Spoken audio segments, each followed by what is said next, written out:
Ito yung lymphatic contour mga moms. Napakaganda gamitin. Napapansin ko rin sa sarili ko. Ayan. Kasi nung unang gamit ko nito mga moms, pagka ganun ko, ang dami talagang ano dito taba.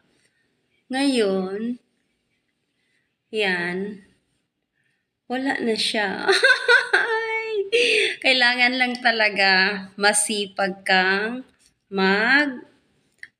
massage gamit ang ating lymphatic contour. Ayan mga moms, no? Ang daming benepisyo sa ating mukha nito mga moms na mamassage.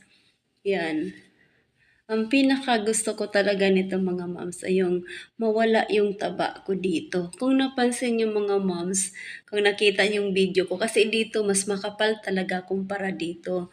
Kaya nung nakaraan kasi mga moms, pag ganun ko pa lang, sobrang kapal talaga. Yan. Ngayon, yan o, dito sa ilalim.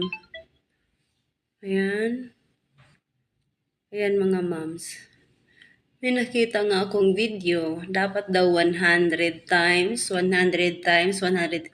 Talagang as in, meron talagang, yan, may nangyayari talaga mga moms na pagbabago.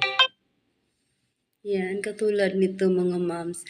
Meron pa, meron pa siya, pero unti-unti talaga mga moms. Sipagan ko lang. Yan. Yung dito. Namamassage niya yan o. Mas kung ikumpara dito, mas maliit yung kabila kong pisngi. Ayan. Yan ang hindi ko alam kung bakit. Yan. Sarap. Nakaka-relax. Parang nakakaantok. Parang nakakaantok. Yan. Tapos ito. Yan. Massage din natin yan. Ayan. Kabila.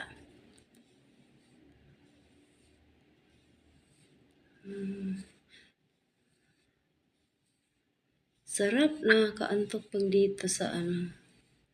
Sipag lang talaga. Iba ito mga moms yung di kuryente na pang massage sa mukha. Iba ito. Ito wala siyang puwersa, parang walang metal. Kahit wala siyang cream. Ako mga moms, naglalagay ako ng cream pagkatapos. Ayan. Ayan o. Wow, ang sarap. Kailangan lang talaga may tiyaga ka dito. Para makuha mo yung hugis bigas. Pero ramdam ko